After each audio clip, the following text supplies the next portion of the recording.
Welcome to the Speaking Podcast. You can find all our episodes on speakingpodcast.com. We're also on BitChute and YouTube, Speaking Podcast. We also have the Awakening Podcast, Meditation Podcast, Learn Polish Podcast, and the Crypto Podcast, and all can be found on rycon.com. Today, my guest from Singapore, please welcome Marcus Cheu. Thanks so much, Roy. I'm very honored to be on this podcast, and I'm very excited to be having this conversation with you. I always enjoy speaking to fellow podcasters. So you might let the listeners know, who's Marcus? Yeah, sure. So I actually run another podcast or rather my own podcast, mainly targeted for side hustlers, called High Performance Hacks for Side Hustlers. Maybe a bit of context as to why that was the case, because I actually started off helping people in the high performance space, in like mindset, productivity, performance, and slowly I graduated towards helping side hustlers with the business strategy as well. So kind of merge those different elements into this one entire thing that I have now. Okay. So obviously, with the coaching and everything and the podcasting, public speaking is okay for you. But, Marcus as a little boy, how was he? How did you get it? What was your kind of break into the speaking world? Yeah, I think like if we're having this conversation now, it might not seem like I am afraid of public speaking. I'm afraid of going on lives or whatever. But kid you not, when I was very, very young, I was actually maybe not when I was very young, but when I was at a younger age, I was actually a very shy person, to the point I always tell people that when I go to order food, for example, you got to queue for the food, you got to wait until your turn. I would literally be repeating my orders in my head like multiple times just so I can get it right. But even when I do that, when I reach the counter, right, because of the pressure of people queuing up behind me, I would still like stutter on my words and quickly order something and just get out of the way. And that was like the extent of how shy and how bad I was at really like just interacting with people in general. So if you're asking how bad I was, I would say I was really, really bad when I first started off. No, I remember similar, because I was extremely shy as well, but I remember, you said that you go in and if you were like going to a chipper, getting something, making an order, the same thing, you know what you want. And when you get to the counter, panic kicked in and you just like... Exactly. Thankfully, I no longer do that. Yeah, so for myself as well, I've kind of slowly, I guess that was kind of like a stage when you were younger, right? When you're still not too familiar with a lot of things, but I guess it improves along with age and with experience and everything. So I know it's like side hustle coach. So I presume you've coined that term. There's no such thing, or is there such a thing that those people call themselves side hustle coaches? Yeah, so basically what I help people in, right, is I help aspiring or new coaches and consultants. So I actually a bit more targeted towards the service-based side hustles, because if you think about side hustles, it's a very huge space, right? There's like e-commerce, there's like drop shipping, there's like investing. But I kind of tailored it towards the service-based side of things, because that's kind of where I started my business and grew my business as well. So when it comes to side hustle coach, essentially what I'm saying is I'm helping people specifically the aspiring or new coaches and consultants start their own online business. Yeah, so I kind of help them in mindset, business strategies, and self-management tools, just so they can manage their business on the side without burning out. I think that's really the whole point. No, very good. So for me, I think everything is mindset, because if you have the proper mindset, you can kind of achieve anything. So how do you help your people with mindset? Yeah, that's a huge topic, right? And I think the funny thing about mindset is kind of like a ever evolving space that you kind of explore for yourself. But I think a huge part of it is always about awareness, right? I always say that before you need to improve your mindset or improve anything in particular, the first point or the first thing that you really need to understand is about yourself and how you function, right? So that clarity, that self-awareness really comes into play to understand in which areas are you falling short. Before then, you can take actions towards improving them. So it's kind of like blind spots, right? A lot of people, they don't know what they don't know. They don't know in which areas are their mindset even not as good as, right? And I think that's where you really need to, many different ways you can go about it, right? Either you do a lot of self-reflection, you have someone guide you in the right direction, you hire a coach, or you speak to your friends. But I think from all those, you kind of understand more about yourself, you gain that clarity, you gain that awareness, and then you can start taking, once you know where you're at, then you can start thinking of what are the actions you can then take to improve your mindset in those areas. So I think, for example, a very common one is limiting beliefs, right? When you're first getting started, you think you're not good enough. The mindset is all over the place. They're thinking, oh, I don't have anything to offer to others, right? The first part of it is, again, the awareness that they don't even know that's where they're tripping themselves up, right? When they're afraid to reach out to people, they don't see that it's because they're telling themselves that. That's why they are not able to put themselves out there. And it's only after they recognize that, and then we can think about, okay, what can we then do now to shift that mindset towards telling ourselves that we're good enough, or we're experienced enough in a particular area to then bring value to others. I think a coach is very good for that, or kind of like a peak performance partner, somebody that you can bounce ideas from, because like sometimes people might be there watching the pennies and they're they don't want to be investing in a coach. But I think some people, they're just chasing around the whole time and they don't really kind of think of that, whereas the other person is looking outside and they're not in the same headspace as you, and they can throw these questions, and then once it's out there, then you can start thinking and then making plans of how to actually, do it properly. Yeah, exactly. I mean, even for myself, when I first got started, I was all over the place. I was getting very overwhelmed of all the different options that I could be diving into, right? And I had to work with my own coach as well to get everything started, to put myself in the right mindset, the right space before I could, get started on my own business. So I think, yeah, like you said, I think having a coach really helps guide you in the right direction and really accelerates that entire process. And what's a typical, because like some people, I know that there's some of the listeners, they want to be coaches or they are coaches and they want to kind of, improve, and others perhaps need a coach. So how often is a coach needed? Is it a weekly thing? Is it a couple of times a week or once a month? What's kind of for your business anyway? And when you got it yourself, what do you advise? That's an interesting question. I haven't exactly thought about how often people do actually need it, but from my experience and what I help my clients in, it's usually on a weekly basis, just so we can kind of accelerate the process, right? I think this one also comes down to how fast you want to go, and it depends on your schedule as well. If you're super busy, you don't have that spare time, maybe bi-weekly might work better.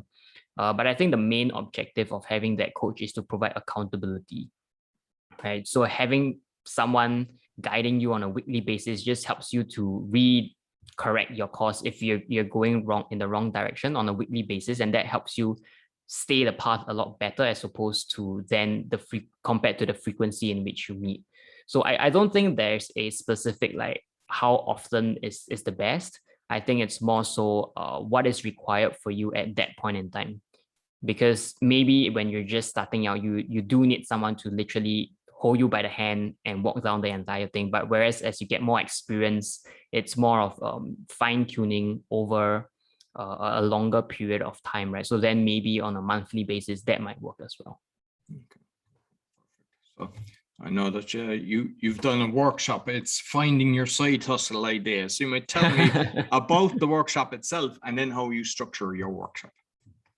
Right. So I think the reason for why I created that workshop to begin with was because back then I kind of haven't exactly dived down into helping coaches and consultants specifically. I was kind of helping people in side hustles generally. And one of the main problems that people face was how to find their hustle idea, right? What's that particular opportunity that they can dive into? So when I created that workshop, then it was to help them guide through that self-awareness journey, as well as some strategies and tools to help them then find that idea. So I usually always start off by asking them more about themselves, right? What are their strengths? What are their skills? And I have this framework called the Triple S formula: story, strengths, and skills. It's kind of like if you're familiar with Ikigai, right? It's kind of like an adaptation of that form. But the only difference is the story elements kind of incorporate things like your passion, your purpose, your vision, and the likes. So by using that formula, I then guide people through how they can actually find their idea, right? So if you're talking about you're asking about the structure, right? So it's literally understanding more about their strengths, their skills, and then using that framework to hone in on that sweet spot between the story, the strengths, and the skills. I know when people are starting off, like some people, they're kind of working as in a corporation, let's say, and they want to begin the road and finding the clients. So I know you talk about that. So you might, landing your first paid clients, basically. What advice would you give people for that? I think one of the main problems underlying that is kind of like the chicken and egg problem, right? When you're first getting started, you think you need to have the proof to get clients, but you kind of need the clients to get the proof as well. And I think that's where people get stuck, and they feel like because they're not good enough, they can't reach out to people because they don't have any proof that they've been able to drive any results. But when you dive into coaching, I always say that you're essentially helping people through the problems that you once faced, right? So you're your best version of that testimonial, of that proof that it has worked out. But of course, people still do want to see social proof. And one way I would say to work around that is then to either work with people on a beta basis or even for free, just to get that experience, just to get that proof backing up before you then work towards your first paid client. So I don't think there's any particular like shortcut or magic formula around that. It's just really getting experience, gaining the confidence in yourself, and then, putting yourself out there to then secure that first paid client. So if you're not confident of being able to deliver the results first, by all means, go work with someone for free for a few sessions, see what they like, tweak your sessions accordingly. And then from there, as you build up your experience, you build up your social proof, then you can start pitching for your first paid client, right? And then obviously there's a lot of, I guess, more tactical stuff in between, like, building up your personal brand, reaching out to people. But I would say generally the main thing is really to make sure that you start working with people regardless on what basis, and then using that to make sure that everything is effective to the point where you can then work with your first paid client. I'm currently preparing a podcasting course because obviously, you've heard I've got 5 podcasts, and I know I'm good at it, and they're in the charts. They're doing well in the charts. But what I've done is I've created kind of the modules and got a few people in, and free, basically people I trust that wanted to start the podcast, and I said, look, just give me feedback, and then that's all I'll ask is a testimony, that they give me a decent testimony. But I know that, it's helped. And just by sometimes you make an assumption on the message you're giving across. And it's better to kind of trial it with a few people instead of blasting it out there and, not necessarily hitting the sweet spot with some people. And like the thing is, a lot of people forget as well. Like I had a podcast recently, and the guy said, trying to get perfectionism, that like... And it's not, because like, just say once this is launched, I'll constantly be improving it. And that's it goes for any business. You don't just put it out there and go, oh, I should have done this, or maybe I could have added this. You can adjust everything. You can have version 2, version 3, version 3.2, and just constantly improve. But the main thing is you get it out there instead of just procrastinating and just, putting it off. Yeah, I think that's one of the main problems that I see even with my own clients as well. They're always thinking like, oh, I can improve this title, I can improve this session, I can improve this program. But I'm telling them, before you even put it down there to work with actual clients, you don't actually know whether what you're including is effective or not. So I love what you said about putting it out there, letting people trial, right? I think that's the best way to go about it, because then you can get real feedback into, sometimes we create from the perspective of ourselves, and we think this is needed or this is not needed. Whereas when actual clients or actual people try it, and then they're like, oh, I feel like I need more help in this particular area. I feel like I need more help in that particular area. And then that's how we can tweak and improve through experimentation. Yeah, no, exactly. And I'm just curious, what's your advice when somebody actually is ready to try, get into paid clients? Are they doing it organically, or do you suggest paid? Because I know you can do paid now on Instagram, Facebook, LinkedIn, and Google and all that. What's your advice to people? Because it applies not just for the coaching, but if they're trying to get speaking gigs as well. Exactly. I think that this is quite coincidental because I was actually talking about this recently, but I think there's an increasing amount of people talking about like attraction tactics, right? You build up your personal brand, you put out content, you attract people to them.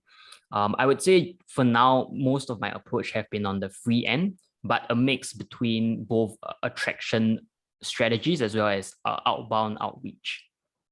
Right. So I wouldn't say you should dive into the paid ones, especially when you're just starting out, because your positioning is not clear, your messaging is not clear, your program might not even be refined. If you're putting out there, you're getting a lot of leads, but you might not be able to convert them. Exactly. And a lot of people struggle with that. Yeah, you could right. have the best marketing ever, and then it's like, unless you can come across competent. Yeah, exactly. So I would suggest using the free channels first, but not just relying on putting out content and expecting people to come to you, but you also taking the initiative to reach out to people, to connect to people. It doesn't necessarily need to be to sell people, right? But it could be to build relationships, build connections. But I think sometimes people fall into the trap of, oh, just because I put out content, people will come and find me. And I think especially at the start, you definitely need to take some initiative to reach out to people, be it just to connect, to build relationships, build connections. And I think that's how you also get more eyeballs on your own content, and you start to build a bigger community. I'm not sure if you've experienced this, but I've had with different things. Once you go down the paid route, they kind of stop your organic route because they want you to be a customer for life. Basically, they're happy you're paying them, so then they stop when you turn off the tap, because sometimes you might say, okay, I'll try this for a month, but then when you stop before your traction goes way down, because they changed the algorithms. They don't want you to do that. Facebook have been caught doing that. Google have been caught doing that. And since Facebook on Instagram is going to be the same thing. So just be aware of that. I know that, sometimes you think you're on a winning streak, and it can go against you. But what I would suggest is split testing as well, because sometimes the picture, the picture is what grabs people at the start, and sometimes people use the text. And my experience, and you're a podcaster yourself, you've probably seen some of the things that you put out there, and it's the pictures that grab people's attention first of all, and then they'll decide whether this is of interest. And I've been playing with that a lot because I love marketing, and I've read, I don't know how many books, lots of books on marketing and copywriting. And I found the title, you put up, a catchy title, and I use capital letters for each word, and everyone, don't ever do that. No, it grabs your attention and it works. And I actually had read it later, someone advising to do that.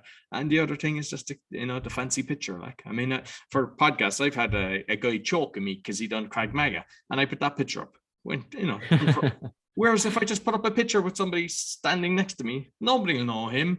If they know me, they know me. But in general, when you're trying to reach it out, but that will grab your attention. You go, what's going on there? So I think no matter what your business, I know sometimes trying to be professional and everything, you're getting, you try to be creative, grab the attention. Like I say, see in your picture, you have the yellow background, with both one of the pictures on the thing and one with the side hustle. It grabs your attention. I noticed that from when I got into Clubhouse, that people had the circle, and I did it for a while, and I just went back to I got out of club. I just felt it started off, but what I noticed is the people started having the circle with the red around it or the yellow around it, because it's like if there's 200 heads, your attention goes to that. So even things like that, it makes a huge difference. Yeah, definitely. So what else have you advise people to do when they're getting started, basically? Because I know that there's a lot of people that want to get out, especially in these crazy times. There's people losing their jobs due to no fault of their own, because of all this corruption going on around the world, and they want to put a roof over their head and put food on the table. So there's a fear factor as well in people to making the initial jump.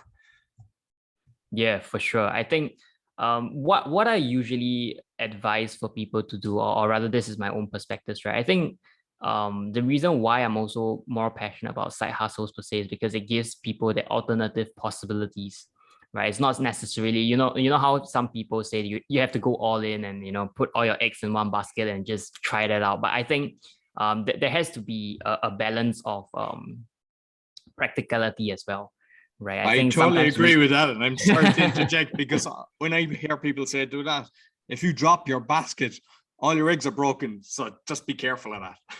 Yeah, so I think that's also why the side hustle space is like booming, right? Because you kind of give yourself that space to fail, to grow, to learn. And I think when you're first starting out, when you're starting something on the side, especially, it's very valuable to give yourself the space to experiment, to learn more about yourself, like your strengths, the skills, and those different things that you think you can foresee yourself doing for a long time. What I feel most for people is they just chase the money, they just chase the opportunities. And after a while, when the money doesn't come, because it's not going to come for a while, right? Especially if you're starting a business of yourself, and then you start falling to the shiny object syndrome. You're like, oh, that can make more money, let me jump to that. Or that can make a bit more money, then let me jump to that, right? And I think that's one of the biggest mistakes. I think I found myself falling trapped to, right? I tried blogging. Didn't really work out because I clearly didn't like writing enough to be releasing an article on a weekly basis, right? And I tried like e-commerce, and I joined my friend in a startup selling watches, and I realized I didn't like watches enough to be doing that. But it was because I tried those different things that I eventually settled on what I'm doing now, that I enjoy, helping people, asking questions, guiding people towards the direction.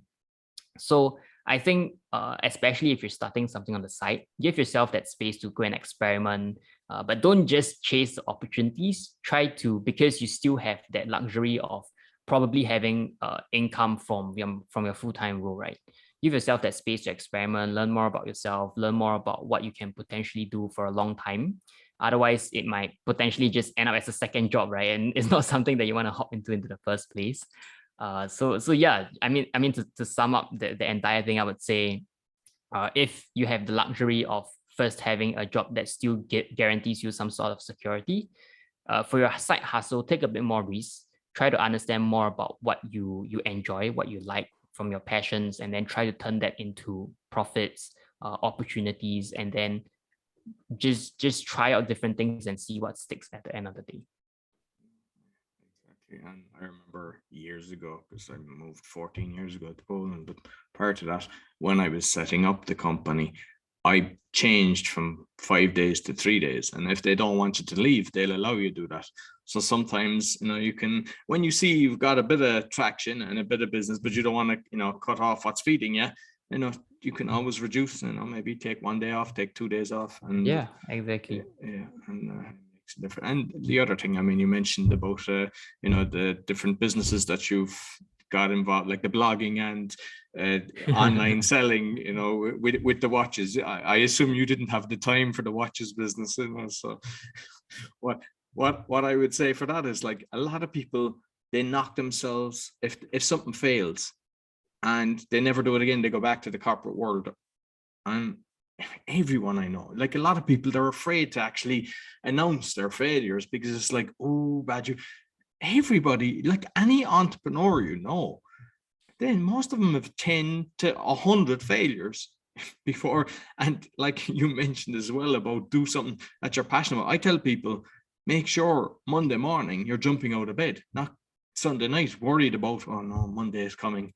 Because so many people, that's how they live, and they tend to be in the corporate environment, unfortunately, and it's like, if you feel that, don't chug through life thinking that this is how my life should be. Change it to something that every day is, if it's a weekend, I'm still podcast. I do, like, I love the podcasting, I'm editing, I'm recording, it's never a job for me, and it's a pleasure. And when you find something, because you can get into this. I was doing the real estate and I was doing management, so we had a load of clients, and but eventually it sucked the energy out of me, and I said, I want to get rid of this one. And so, like, as I say to people, you're not a tree, you can move. So when you can build up something, whether it's to sell it or just because sometimes not every business is sellable, but you can just, pivot and go off in a different direction. But when you find something is actually no longer enjoyable, even if it's making loads of money, I wouldn't, like, you have to, life is about enjoying every moment. And if you hate your job, why do it? Yeah, I think I always come across, like people, I mean, we have seven days in a week, right? And people allocate like 5 days of the life or per week to something that they don't enjoy. And clearly, I mean, for me personally, that's not something that I totally align with, which is why I'm trying out different things on my own. But I also want to touch on the point that you brought up earlier about the failure, right? I think um I guess that's unfortunately how we've been brought up. I'm not sure about you, but at least for me in Singapore, with the education that we grew up in, failure, it's obviously not something that's very pretty or talked about. And I think that definitely has to shift, because only when we start to recognize failure as nothing more than just a mistake and an opportunity for us to learn, if we choose to cast that aside, then we will never be able to take enough risk to then enjoy the things that we want to do. Because I think in a lot of the things that we eventually want to do or be successful in, I think it definitely requires a bit of failures for you to discover things along the way before you're even able to reach that goal of yours. Absolutely. And I mean, like all you have to do is think of a child. A child walking falls down how many times? You don't go, hey, stop, you're not going to walk again. It's failure. And I mean, you can read a load of books, and I encourage people, because like even say with the podcast, I mean, I've read now more, but I remember at the time something like 7 books, and I really researched it, and you can do that because that definitely helps. But nobody teaches you the pain points, or you just have to do it. And and you can, like, have a coach as well. So if you're in that position that you can afford to have a coach as well as doing it, you're kind of allowing yourself to succeed more. But even if it doesn't, just say, yeah, next. Okay, that didn't work. And sometimes people are afraid to throw in the towel as well. So it's like the old Titanic, the sinking ship. It'll be grand. You don't, I'm sure it'll come up, so you have to kind of acknowledge that as well. And sometimes having the right circle of people around you, because there's others that are just negative, and no matter what you do, they'll just try to, throw stones at you. And I mean, sometimes they're family members, so you can't do much. You can't kind of cut the ties with them, but surround yourself with the right groups. And even getting into, like, say, I'm not sure if you've got that in Singapore, like BNI. I remember I did that at the start, and I found that helpful as well. That you're basically in an organization where you've all different, like, you could have a coach, you could have me. I was doing real estate, car salesperson, insurance, and you're all an accountant, solicitor, and you're all trying to get each other work, and you're going on the table. And that helps as well, because then you've got 20 people out there. Yeah, you have to invest in it. I think, I don't know, it's about €1,000 a year or something like that, maybe more now. But it's a small investment for having more salespeople, and you build up the relationship. But with that, I mean, I've seen two kind of sides to that. Some people go in there expecting business to just run at them and don't even think of the others. But if you go in there with a giving mindset that I'm going to help all these different people, like I hear someone looking for a coach, Marcus is a good guy here, and just by doing that, and people will see it as well. I mean, I done very well in BNI, and I would encourage stuff like that. I mean, there's other organizations that are, they're free. There's just groups getting together, meet up and stuff like that. But I would encourage that. Is that something that you would kind of tell clients to get involved? Yeah, I mean, I think the aspect on environment definitely plays a huge factor, right? I think if you could just imagine, if you were to be in a room together with other people who are all playing video games versus in a room with other people all working on their own business, strategizing, brainstorming, I think, it's so much different. And I think for myself as well, I now have an accountability group as well, that I kind of meet up every week to just talk through our problems, solve see how we can help each other. Like you said, I think that has been really, really good, because, some weeks you just, it can get quite lonely, especially when you're just starting out doing it yourself alone. And having that kind of company who are like-minded, who are going in that same direction as you, really helps to just give you that extra boost that you need whenever you're facing a roadblock. Yeah, exactly. So with your podcast, is it 45 or 46 episodes that you've got? So you didn't throw in the towel after 3, because there's a load of people, they get to 3 and then they just go, I've had enough. So you're so what made you start the podcast, and is it always guests that you've got, or have you done some solo ones as well? I've done some solo ones, especially at the start. So if you look at my podcast, the initial few were actually under another name called Journey North. So that, given by the name, I guess you could kind of interpret that back then I was kind of still figuring out my path, right? I was still deciding what to do, what I wanted to dive into. That was post quitting that startup, that watch startup that I was talking about. I was speaking to a lot of different people, trying to decide what I wanted to do. So it was only after I transitioned into what I'm doing now that I changed the podcast name. But even back then, I was interviewing guests. I was doing a bit of solo episodes. But for now, primarily, I speak with guests because I find, speaking to guests really not just helping my audience, but also helping me. Like I learn a lot from my guests and through their sharing as well. Yeah, no, I noticed that, because the ones I was listening to, you're asking the questions, but I find that's how the listeners are benefiting, because the questions you have, a lot of people will have, and they share it. Like the recent episode that you had, I just liked it. I mean, it's something that I do and I apply, but I've noticed that loads of people don't, and it's where you give attention to your family, because I see so many successful. I wonder how you define successful people, because sometimes people determine it by their bank book, and which unfortunately all these top people at the moment, Bezos, and they're judging them by their bank balance and being in the top richest people in the world. That's nothing to me. It's all about, look after, if you've got children, that you're spending time with them. Not that you've the money to buy them everything they want, computer games. Child doesn't want that. Child wants you to go out and play football, or sit down and paint a picture, or do something. And, it's just make sure that you've the balance, because I think in business, and it's just kind of around the topic that we're talking about. Like sometimes people, they say, I need to do the 80 hours and I need to do this and I need to do that. Like, I think it's more about be efficient, like finding ways to do stuff a lot faster and better. And like, say, even in the podcasting, I mean, things that I've done, I mean, I'm constantly shrinking the time that it's taking. So like, I have like the checklist that's, you would have filled out, like everybody fills out.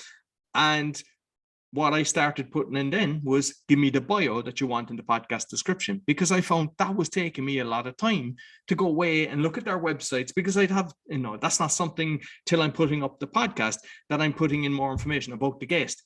So it's a lot better that you give me that, because you're going to say exactly what you want. Whereas I could extract something and you mightn't be that happy. You might go, I don't like the fact that he said that.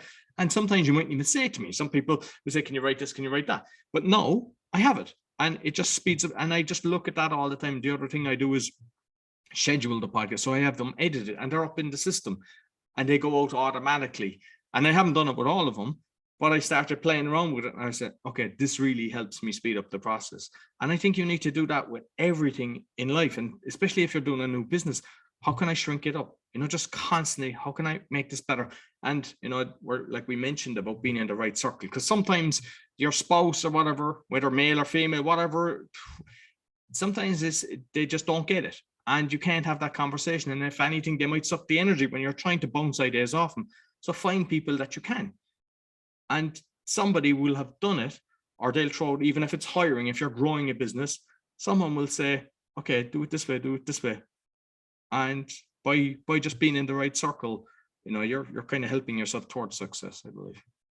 Yeah, for sure. And I think to bounce off the point about success, right? I think increasingly what I found is that it is really up to us on how we want to define success, right? Like it really means differently to different people. For example, for me personally, I value a lot of like family time. I value happiness, I value being able to spend time to do the things that I want. But whereas, someone else might value going on trips, like traveling the world, meeting other people from other cultures and things like that. So while there is the societal expectations of success. I think it's up to us whether we choose to live up to that in some way, right? It's up to us how we want to define that for ourselves. I keep telling people, you be you, because a lot of the times people are looking at all these kind of gurus and whoever that they aspire to be, and they try to replicate it. Why? You be you. You do what makes you happy. What gives you a bounce in your step in the morning. And I know we kind of touched on it, but too many people forget that. It's like I have a thing called Life Book, and it's like, what do you want in your life? And you plan it out. So how many times, people, they plan a vacation, because you said some people like to travel around the world or whatever. And even if it's just the people that take the one vacation a year, they can spend so much time planning everything. Same with a car, spend so much time. And you ask them about their life, what's your plan? What's your aim? I don't know. They just chug through life. I'll do my Monday to Friday and work. I'll get extremely drunk Friday and Saturday. I'll be depressed on Sunday, and then back again. And it's like Groundhog Day. And it's like, you'll have Groundhog Day if that's what you do.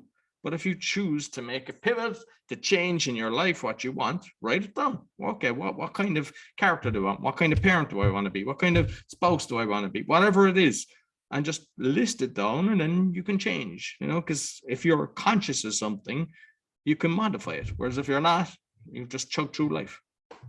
Yeah, and I think to touch on that point as well, I think there's a lot of fear involved, because change is uncomfortable. Moving towards the better version of yourself is uncomfortable. But I always tell this to people who, especially those who are feeling afraid, or like if they want to overcome their fears. What I always tell myself is to ask myself, what's the worst that could happen? Right. And also on the flip side, what would happen if I so decide to take the action? Because a lot of people, when they feel fear and they don't take the action, they're thinking of what might go wrong, but they don't think of what might go right. For example, if you take the leap to overcome your fears and take the action to start your business, right? If it goes wrong, it fails. And that's what all people think about, right? People judging you, the fear of judgment, the fear of loss, right? But on the flip side, if you think about, then what if it succeeds? Right? If it succeeds, it's going to bring you the business that you love. It's going to bring you the money that you want. It's going to bring you maybe even the fame that you desire for. But people don't think enough about that. They're only looking at the negatives without considering the positives. If you think positive, you attract positive. If you think negative, you attract negative. And it's the same with circle of friends, the conversations you have. I find that all these people that are talking everything negative and doom and gloom and reading people, they're always saying, why is my life so bad? And the people that are just smiling, laughing and joking, they surround with themselves with other people that are smiling, laughing and joking, and they just enjoy life. And if you do have a hiccup, because life is full of hiccups, there's nothing that's just going straight forward. There's nothing that's always up. You will get slapped. But the thing is, when you're surrounding yourself with the right people, they lift you up. And even when there's times when they're not around or whatever, you can lift yourself up because you're kind of ready for it. Yeah, I love that. Yeah, totally. So finally, because I know that with kind of promoting yourself, it's something, the social media, because we touched on the paid kind of thing, but for the organic stuff, the different ones, there's so many things out there now, between Telegram groups, WhatsApp groups, Instagram, TikTok, LinkedIn, the whole lot. I mean, I'm bamboozled. And if you ask me, do I know what's right? I mean, there's one, the Facebook, on the Polish one, it's hit 1 million. On the speaking, no. I tell my audience, why aren't you watching the videos? But you're listening, which is good. That's the most important thing. But the videos, and on other channels as well. And sometimes you put up something and you go, what's going on here? And it does massive. And another one, tiny numbers. So what's your go-to social media, and have you any tips on it? For now, my main platform is actually Instagram. Secondarily, I'm actually building up on LinkedIn. But for me, I think Instagram has been a very good platform to just build up my personal brand, because it's a lot easier to connect with people. And the way Instagram is built is because there's a feed, right? So people can literally go onto there, scroll through whatever you have posted, literally your entire life, as opposed to LinkedIn, where there isn't so much of a feed and it's more of like constant updates.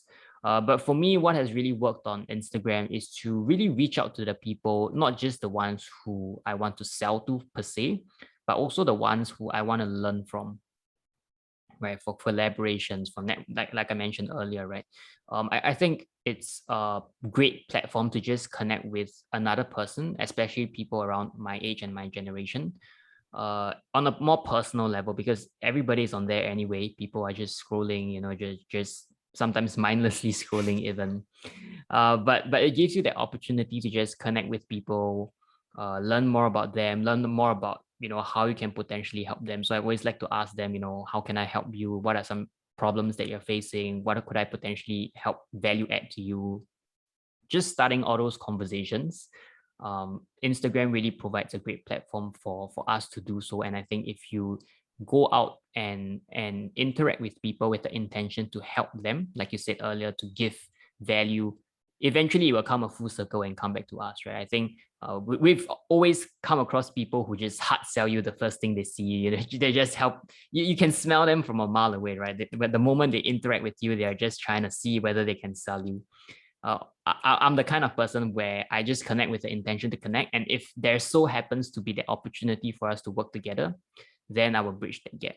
But otherwise, it's just a matter of getting to know one another on a personal basis, see how we can help, see how we can connect, and just support each other in the entire bigger community.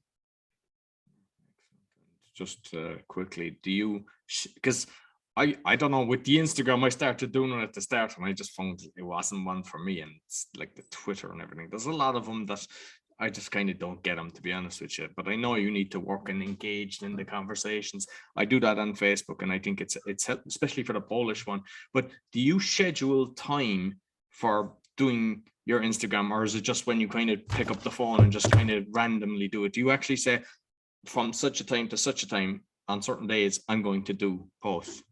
Yeah. I have to admit, I used to be a lot more consistent with this.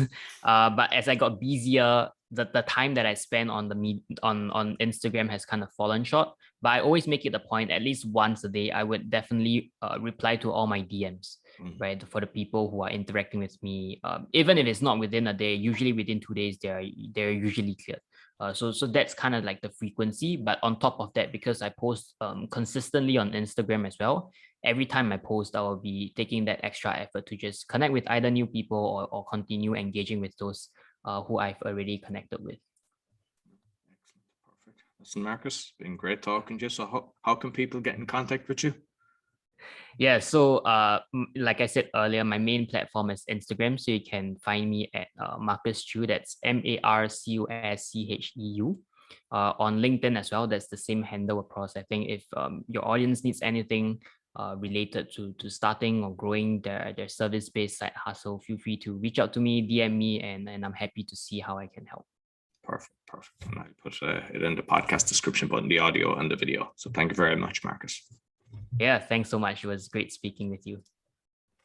So that's all for the Speaking Podcast. You can find all our episodes on speakingpodcast.com, on BitChute and YouTube, a Speaking Podcast. Be sure to give us a thumbs up, a 5-star rating with a review. It really helps with me in the charts, and share with your friends. Until next week, take care.